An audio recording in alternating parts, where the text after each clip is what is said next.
Nous sommes dans les locaux de Financia, une business school française spécialisée sur les différents métiers autour de la finance. On a pu vous retrouver au fil des années lors de différentes occasions. Aujourd'hui, on va parler d'un projet d'ICO. Alors, Alfonso Lopez de Castro, vous êtes le président de cette école et vous êtes également le directeur corporate à la financière d'Uzès. Je vais vous laisser déjà prendre la parole et nous présenter le concept et ce qu'on fait ici. Tout d'abord, merci. Donc, effectivement, Financia Business School est une école 100% dédiée à la finance. Et donc, on a eu l'occasion de vous recevoir il y a déjà quelques temps.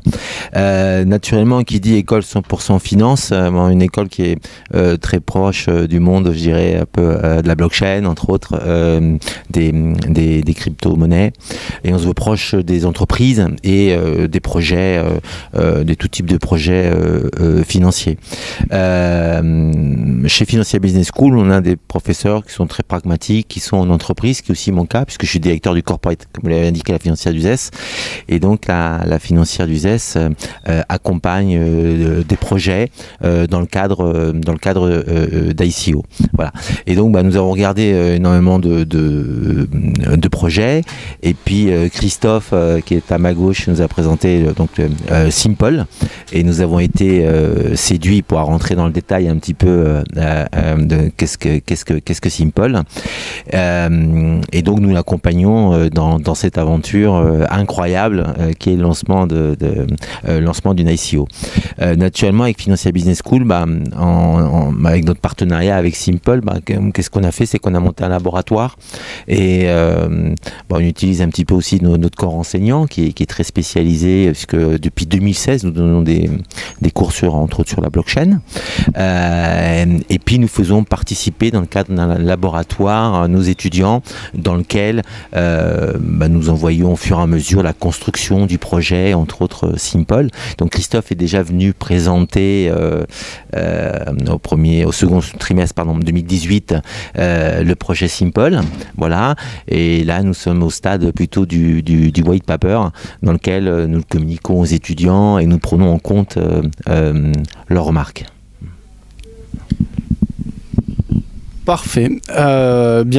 Christophe Camborde, vous êtes le fondateur de ce projet. Alors, vous avez choisi de développer un modèle d'entreprise qui fonctionne déjà sur un modèle classique avec des euros et vous l'orientez vers les crypto-monnaies et vers une ICO. Est-ce que vous pouvez nous expliquer déjà la raison pour laquelle vous choisissez cet environnement et également le concept de Simple? Merci d'abord de votre invitation. Je dirais qu'il y a deux raisons.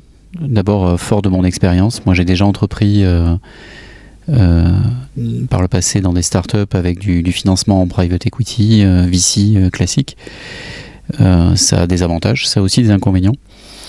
Et donc sur cette nouvelle aventure, je me suis dit que c'était le bon moment, le bon timing pour essayer un financement par nos utilisateurs, par nos clients, par nos fournisseurs, par ceux qui font le service, et peut-être par des crypto-addicts. Et donc l'idée était que ce service étant complètement décentralisé, puisque c'est de la livraison collaborative, c'est de la livraison décentralisée, on s'est dit que le support crypto-monnaie se prêtait bien à financer ce service, et plus que le financer, à devenir une partie intégrante du produit, de la proposition de valeur, puisque à l'issue de cette ICO, la plateforme ne prendra plus de paiement en euros, mais elle prendra un paiement par le SIM, qui est le token que nous introduisons avec la financière d'Uzès. Et ce SIM donc va créer de la valeur ajoutée dans notre produit, dans notre réalisation de ce service. Et qui dit collaborative dit besoin d'un tiers de confiance. Et donc le SIM va être cette monnaie de la confiance, cette monnaie de la collaboration entre utilisateurs, cette monnaie de la traçabilité de bout en bout du service, cette monnaie de l'assurance finalement des objets qui circulent sur notre réseau. Donc on en a parlé à nos membres. L'accueil a été plutôt très bon. Très bon accueil de la part de la communauté, qui finalement s'est très vite approprié l'idée d'avoir sa monnaie, sa propre monnaie, pour réaliser ce service communautaire de livraison. Voilà l'idée du projet au départ, et donc assez naturellement on a cherché à être accompagné par des gens sérieux, des gens qui, toujours dans cet esprit de confiance, pourraient cadrer ce que nous faisons, et donc donner cette assurance aussi sur l'opération en tant que telle. Donc le white paper, le montage juridique, le business plan bien entendu, mais aussi donc l'opération en tant que telle avec le séquestre des fonds, quand est-ce qu'on émet les tokens, quand est-ce qu'on reçoit les euros, enfin tout ça qui parfois peut complètement échapper aux souscripteurs et à tout le monde. Nous on s'en est plutôt remis à des professionnels de ce sujet, de manière à là aussi avoir cette démarche de qualité et de sécurisation de l'opération. Ok. Alors par rapport au business model concret et au service apporté, vous me l'avez expliqué avant le début de l'interview, j'essaie de le résumer, vous allez me dire si je l'ai bien compris. Ça peut être un exercice intéressant. Donc c'est un service de livraison de biens diverses, un peu comme peuvent le faire des transporteurs professionnels, mais qui est assuré par des particuliers. Et ça peut permettre par exemple à un particulier qui doit faire un déplacement de Paris vers une ville tierce en France, en même temps transporter un objet qui lui prendrait plus ou moins de place dans son véhicule, et donc d'en tirer une rémunération. Ça peut réduire le coût de son trajet, etc. Un peu comme d'autres entreprises le proposent sur des thèmes divers, je ne sais pas si on peut les nommer, mais sur le transport de personnes, etc. On connaît quelques grandes sociétés qui se sont bien développées sur ce thème. Donc effectivement, c'est une idée qui est vraiment porteuse et intéressante. C'est un service qui a priori n'existe pas pour le moment. Est-ce que c'est comme ça que vous le définiriez, et est-ce que vous pouvez nous donner la prochaine étape, donc quand va se passer l'ICO, et les personnes qui participeront à l'ICO, qu'est-ce qu'elles détiendront, quels intérêts auront-elles? Alors c'est presque ça. D'abord c'est un service que on a repris le flambeau d'un service qui existe depuis 2008, qui s'appelle colisvoiturage.fr. On le renomme Simple pour préparer l'internationalisation du concept notamment. Mais au départ, donc, ça existe depuis 2008, ça fait 10 ans. C'est un service qui existe puisqu'aujourd'hui il y a 200 000 membres. Quand nous l'avons repris en 2016, il y en avait 80 000. Donc ça se développe rapidement, ça existe, ça fonctionne déjà. Ça gagne à être connu parce que 200 000 c'est rien du tout, hein. En France ça reste petit comme communauté. Mais ce qui est important de comprendre, c'est que le jour où cet ICO se termine, on a une plateforme qui technologiquement a été financée ces 2 dernières années par ses fondateurs, une communauté qui existe, qui est active, qui existe depuis 10 ans et qui se développe rapidement ces derniers mois, qui fonctionne. Et donc on a un flux qui existe, qui est là. Et depuis l'été dernier, il y a bien un chiffre d'affaires en euros. Donc on a déjà aussi un flux financier. Ce service est bien monétisé. Il ne l'était pas à son origine. Donc on a bien, si vous voulez, un sous-jacent entre guillemets du token qui est là, qui fonctionne. Le jour où vous achetez un token, en réalité vous préachetez le chiffre d'affaires que nous allons réaliser ces 3 prochaines années. On vous confie ce chiffre d'affaires, soit parce que vous allez être vous-même utilisateur de ces services et vous allez pouvoir payer avec ce token sur la plateforme, soit vous allez céder ce token à quelqu'un qui voudra payer sur la plateforme, soit vous allez me le redonner. Et moi je vais vous le racheter, ce token, pour le compte de mon client qui vient sur ma plateforme. Donc un client qui n'a pas de SIM et qui arrive sur ma plateforme va acquérir auprès de nous un SIM, et nous on va l'acquérir auprès de vous. On va vous racheter les SIM. Et on va vous aider donc à faire votre plus-value en vous rachetant le SIM que nous revendons à notre client. Pour ce faire, nous on vous garantit une parité de 1 euro égale 1 SIM au moment du rachat. Et évidemment, si vous souscrivez à l'ICO, vous avez un bénéfice à avoir acheté avant ce SIM qui va vous permettre de faire votre plus-value. qu'est-ce qui se passe si je ne fais pas de chiffre d'affaires? Effectivement, je ne vous rachèterai pas les SIM. Mais c'est un marché porteur, vous l'avez dit, il se développe, il fonctionne, et on est confiant sur le fait que la plateforme va grandir. Et on a des discussions très avancées avec des très gros acteurs qui vont nous permettre de multiplier le volume du chiffre d'affaires de la société et réaliser le business plan qui est dans le white paper. Ainsi, mon volume de chiffre d'affaires grossissant, mon engagement de passer 100% de mon chiffre d'affaires en SIM, ça c'est essentiel, vous aurez l'occasion de sortir et de me revendre vos SIM, puisque moi-même j'en aurai besoin pour que mes clients puissent me payer. Donc c'est une sorte, si vous voulez, si je compare avec des mécanismes qu'on connaît, c'est un peu comme du factoring, sauf qu'une banque ne pourrait pas faire du factoring sur des chiffres d'affaires qui n'existent pas.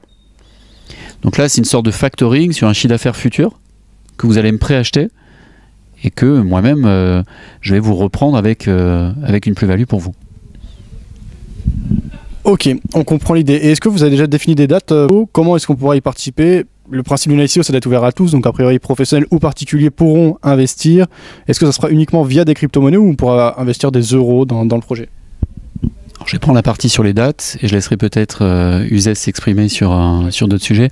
C'est imminent, on ne va pas vous donner de date immédiatement, mais c'est une question de semaines, de jours ou de semaines, donc c'est vraiment imminent. On est en train de finaliser les derniers détails avec Alfonso et Adam, mais on est prêt, hein, beaucoup de choses ont été préparées de longue date avec Uzès qui nous a accompagnés dès le départ de cette réflexion. Donc c'est vraiment imminent. Concernant les conditions, peut-être qu'on va échanger, mais je vais laisser Alfonso un peu démarrer peut-être. Oui. Alors pour les conditions, je laisserai la parole à Adam, mais je vais ressouligner deux petits points que Christophe nous a indiqués. Je dis, bon, on était approché par énormément de projets, c'est vrai que c'est un petit peu à la mode des ICO. Qu'est-ce qui a fait que avec Simple, on a eu envie de travailler ensemble et on a développé ça?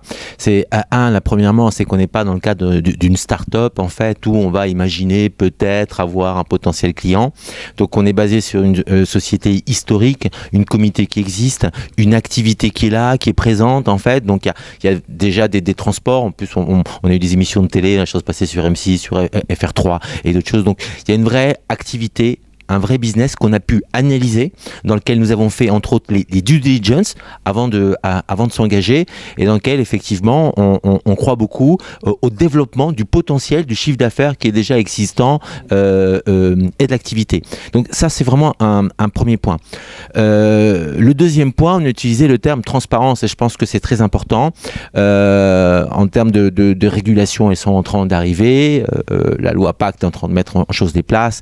On a rencontré l'AMF à plusieurs fois, dans lequel on leur a présenté entre autres nos projets, et on se veut d'être exemplaire parce que on croit à un marché avec une régulation régulée, avec un encadrement existé. On pense que c'est nécessaire et on est là aussi pour accompagner je dirais Simple, mais aussi encadrer les investisseurs. Hein, les souscripteurs, ils ont droit à une transparence, voilà, et c'est ce que Simple nous a indiqué tout de suite, et on a ces valeurs communes.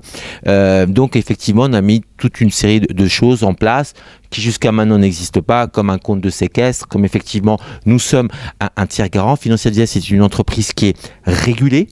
Donc effectivement, on rend des comptes entre autres à l'AMF, à la CPR, dans notre domaine. Donc anciennement, nous faisions les IPO, aujourd'hui on fait les ICO, donc on s'est adapté du point de vue technologique, du point de vue de la demande. Néanmoins, en termes de conformité, de respect de l'investisseur, c'est des règles qu'on a voulu fortes et mettre en place. Et comme Simple avait la même volonté, donc effectivement, ça a très bien fonctionné. Voilà. Après, pour un peu plus les détails, le fonctionnement, je vais passer la parole à Adam. Salut à tous, donc moi c'est Adam, je travaille avec Alfonso à la financière du ZES au Private Equity. Donc moi, juste pour me présenter rapidement, j'ai rencontré Alfonso par ton intermédiaire, Fabien, dans le cadre d'autres vidéos sur un certain rooftop à Courbevoie. Hein. Et du coup, j'ai rencontré de facto ensuite Alfonso en ayant candidaté à la Financial Business School, parce que je cherchais justement une école à forte valeur ajoutée sur des projets intéressants, et je l'ai rencontré au final. On a travaillé ensemble et on travaille toujours ensemble à présent. Et donc notre travail, c'est d'apporter du capital aux sociétés non cotées et les assister jusqu'à qu'elles soient cotées. Tant de haut de bilan que de bas de bilan, quasi front pop, mezzanine, on sait tout faire. Et on a été pas mal interpellé par les méthodes de levée de fonds par ICO quand on s'est rencontré avec Alfonso. Et quand on a rencontré Christophe par la suite, on a été très intéressé par le projet. Pourquoi ? Parce que déjà le réseau de distribution peer-to-peer promu par sa société est assez révolutionnaire et corrélé à la blockchain dans le sens de octroyer le pouvoir à tous les utilisateurs et aussi la rémunération, hein. Par exemple, on en parlait tout à l'heure, mais un trajet prédéfini pour une personne qui va en vacances de Paris jusqu'au Sable d'Olonne, elle va pouvoir amortir 80 € de son trajet en livrant 2 ou 3 biens. Et puis surtout, on a été interpellé par le profil de Christophe, qui était notamment CTO chez Carrefour, donc il y avait un poste à valeur ajoutée, et Julien Play, son associé, hein, qui dirige aussi Simple, qui était un poste à haute valeur ajoutée dans l'informatique chez SFR. Et donc ce projet, il est très intéressant. Pourquoi ? Parce qu'on part pas d'un projet ab initio créé à partir de rien, très fantasmique comme disait Alfonso, où on valorise une idée, mais là il y a véritablement une communauté, il y a plus de 200 000 utilisateurs, il y a un véritable intérêt, et outre ce que vont apporter la blockchain, le token permet entre autres de financer la société, oui c'est vrai, par de la prévente de chiffre d'affaires, mais aussi par une faculté de rachat, donc il y a une garantie au profit du détenteur, donc de l'investisseur, et aussi une rémunération, ça on ne l'a pas dit, mais qui sera corrélée, le token sera rémunéré de façon corrélée à l'économie d'énergie qui est créée via l'utilisation de Simple. Quand on fait une livraison de colis par Simple, au lieu d'avoir un véhicule dédié pour transporter un bien, c'est une personne qui faisait déjà la livraison et qui va prendre en charge le colis. Et on voulait justement rendre aussi ce pouvoir-là, cette rémunération-là, en prime d'énergie, hein, qui a une valeur dont Blablacar ou Uber ou d'autres produisent, et on voulait la rendre justement à l'utilisateur et à l'investisseur, le consommateur de Simple et le potentiel investisseur, qui aura du coup une faculté d'utiliser la prestation chez Simple pour avoir des livraisons, mais en même temps une rémunération liée aux dynamiques économiques réelles. Et donc pour participer à cet ICO qui va arriver très très rapidement, on pourra tant en tant qu'investisseur participer en investissant par Ethereum ou Bitcoin, donc ça c'est pour le volet crypto, et il pourra aussi par monnaie fiduciaire ou fiat, hein, pour les connaisseurs, par virement, et on est en train d'explorer justement l'utilisation aussi de la carte bancaire, et le ticket d'entrée notamment sera de 100 € pour 100 SIM, sachant que la parité est de 1 SIM égale 1 € et 1 € égale 1 SIM, et qu'il y aura une possibilité de bénéficier jusqu'à 25% de réduction selon la roadmap, mais au tout début pour les premiers investisseurs. Ok, donc le site internet c'est Simple avec 2 i, c'est ça, simple.com. Le site internet c'est simple.com. Historiquement ça s'appelait colisvoiturage.fr, le site web. Il y a aussi une application Android Simple. Et on va lancer une application iOS au mois de décembre qui s'appelle aussi Simple.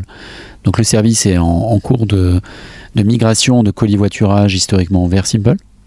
Mais c'est définitivement Simple. Et la monnaie c'est le SIM. S-I-I-M. S-I-I-M. Très bien. Donc l'intérêt pour la personne qui investit, déjà c'est quand même d'avoir confiance dans le projet, donc d'aller se renseigner. Je suppose que tout est bien expliqué sur le site internet, tous les détails, le côté... quelque chose que vous disiez tout à l'heure que je trouve intéressant, c'est, vous disiez, finalement c'est une organisation décentralisée, sans parler de blockchain, en parlant de la livraison des produits, etc. Et c'est vrai que quand on parle blockchain, on pense tout de suite décentralisation, mais c'est souvent abstrait.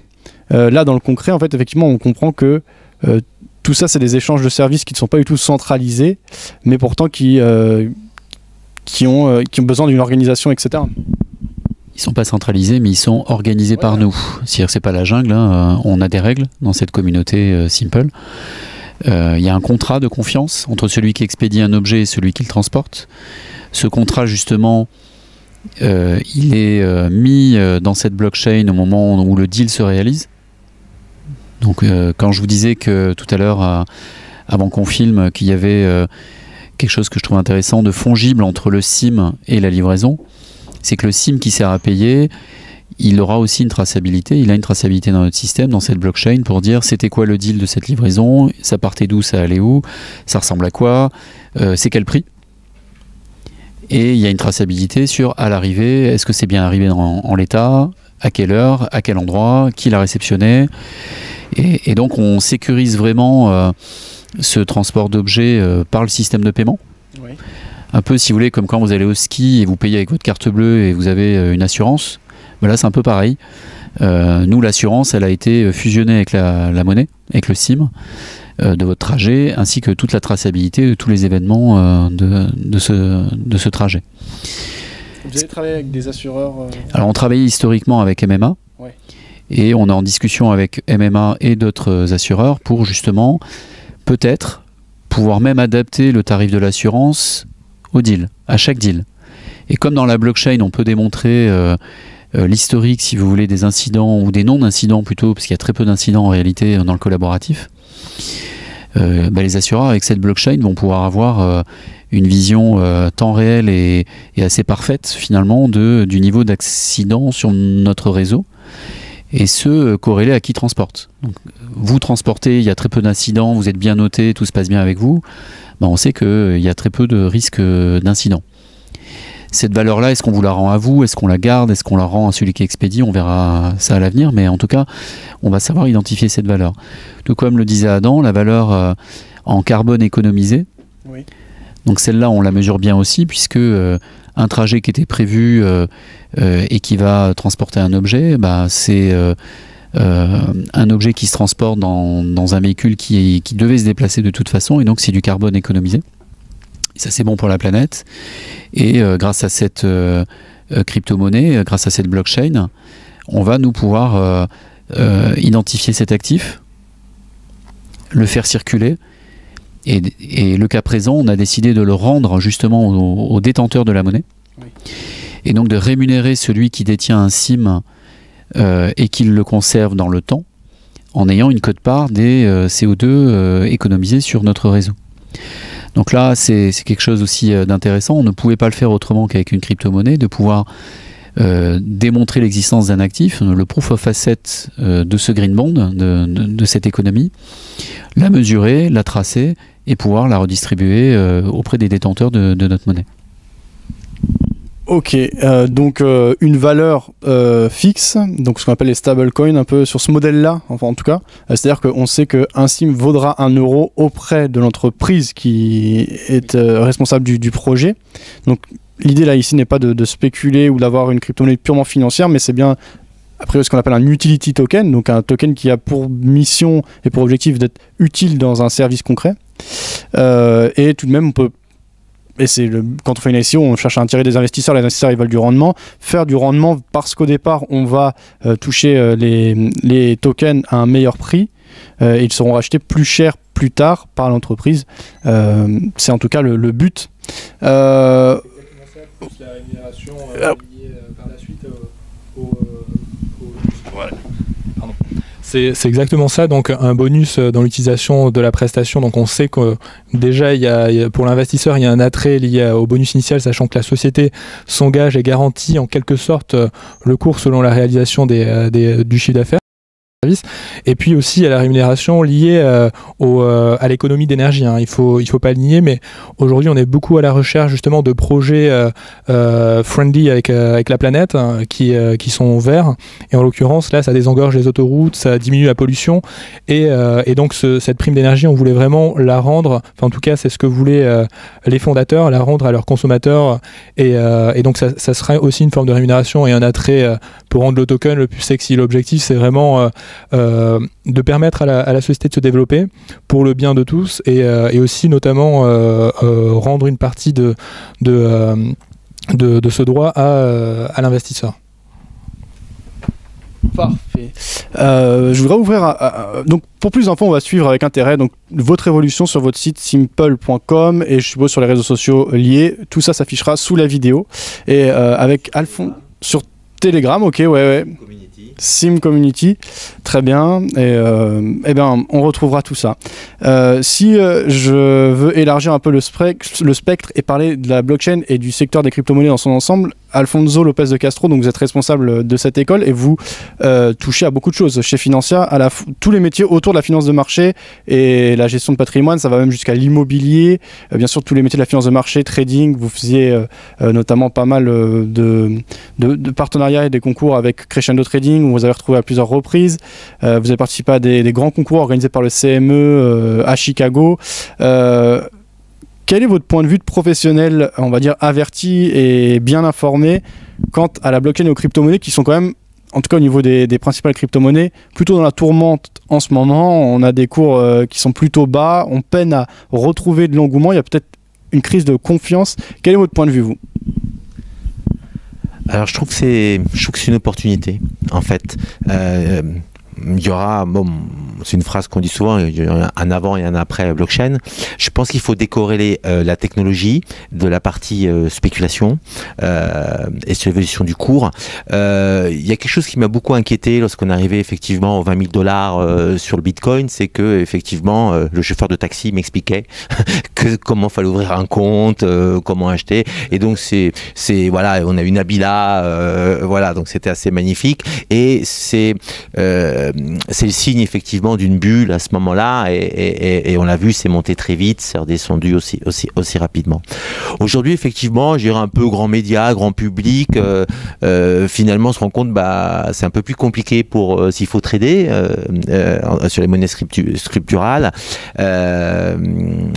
donc il faut des outils un peu plus professionnels, voilà, donc c'est en train un petit peu de s'assainir, et je dirais un petit peu le grand public qui vidait son livret A pour investir sur les cryptos est en train de disparaître, et je dirais, et c'est pas plus mal, parce que c'est quand même un marché de gens qui sont avertis.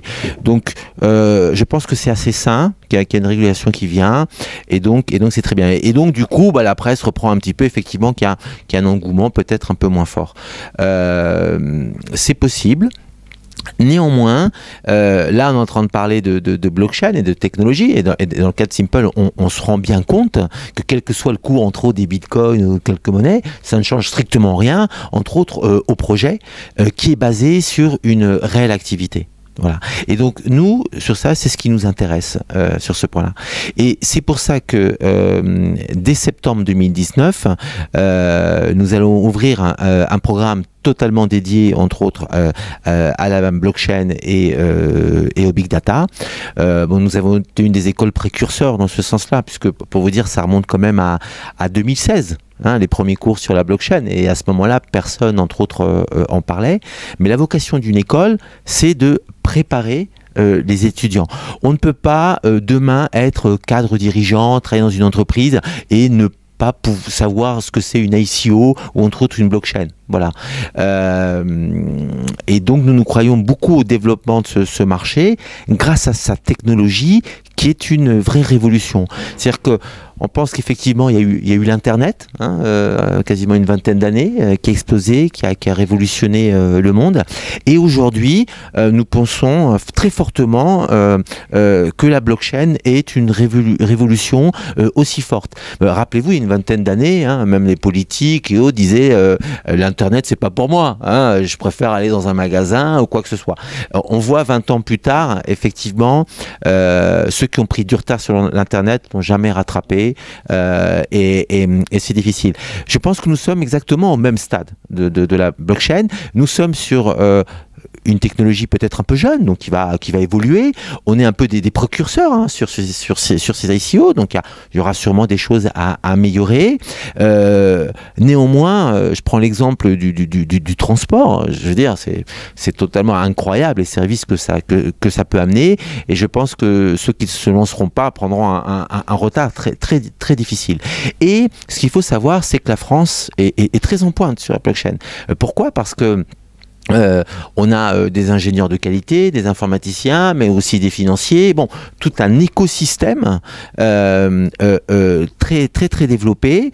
Et nous sommes dans les leaders avec des Américains, je dirais des Anglais et entre autres les Suisses, très forts sur le plan. On a la chance d'avoir aussi un ministre qui pousse aussi la blockchain d'un point de vue législation. Je crois qu'on peut remercier aussi le travail de l'AMF qui a été quand même qui est très innovant, très à l'écoute des entreprises, voilà, très participatif, dans quelque chose qui est totalement voilà, et qui transperce tout ce qu'ils ont connu jusqu'à maintenant. Donc je pense qu'en France, on a un cadre législatif qui est en train d'arriver extrêmement propice. On a les ressources, et d'ailleurs ce qui va peut-être, ce que nous anticipons, ce qui va peut-être manquer demain, c'est des gens spécialisés dans ces domaines-là. Et nous, chez Financia, on veut former ces jeunes qui puissent demain aller travailler, entre autres, chez Simple, ou pourquoi pas à la financière d'Uzès, entre autres, ou dans toute autre entreprise de cet écosystème. Donc voilà, donc on y croit fortement, et différencions la spéculation, entre autres, de la rupture technologique. Ok, c'est très intéressant. Un mot à propos de la financière d'Uzès. Donc, financière d'Uzès, c'est à la fois société de gestion, comme tu me l'expliquais tout à l'heure, Adam, et accompagnement de projets, de PME qui veulent s'ouvrir au public, donc introduction en bourse. Là, ça va être la première fois que vous vous tournez vers une ICO. Les ICO, pour l'instant, c'est pas vraiment réglementé. Alors, comme vous le disiez, l'AMF essaye d'accompagner ça, n'est pas du tout hostile, donc ça c'est une bonne chose de la part du régulateur, mais il n'y a pas autant de règles. Alors, s'introduire en bourse de manière classique, vous savez le faire, c'est quelque chose que vous maîtrisez, c'est quelque chose d'efficace. Qu'est-ce qui fait que vous vous tournez vers un nouveau type de financement ?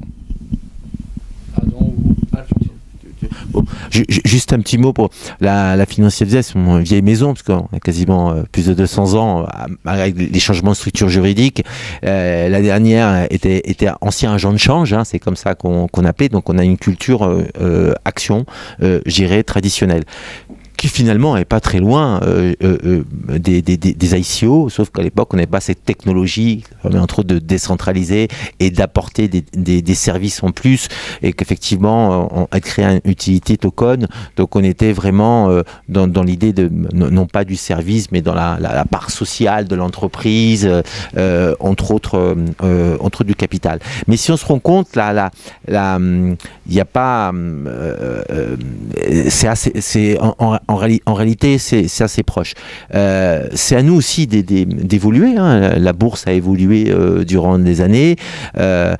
Anciennement, on n'avait que des grosses valeurs, hein, et puis les marchés s'est mondialisé, globalisé. On a eu différents types de marchés. Ils ne cessent de changer. On a Euronext Access, Euronext Access Plus, voilà, et puis les compartiments réglementés.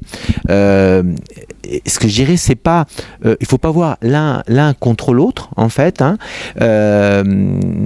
mais je dirais que la bourse, c'est plus facile de financer des entreprises qui ont déjà une rentabilité, qui gagnent déjà de l'argent, qui sont déjà installées, dans lesquelles il y a une direction financière forte, afin de mettre en place des reporting, toute la partie, entre autres, réglementaire. Voilà. Donc, sur les ICO, on peut avoir des sociétés qu'on va appeler un petit peu plus early stage, voilà, même si Simple doit être la plus ancienne entre autres des entreprises qui se dirigent vers une ICO, mais il n'a pas non plus 50 ans ou 100 ans comme beaucoup de nos sociétés, entre autres du CAC 40.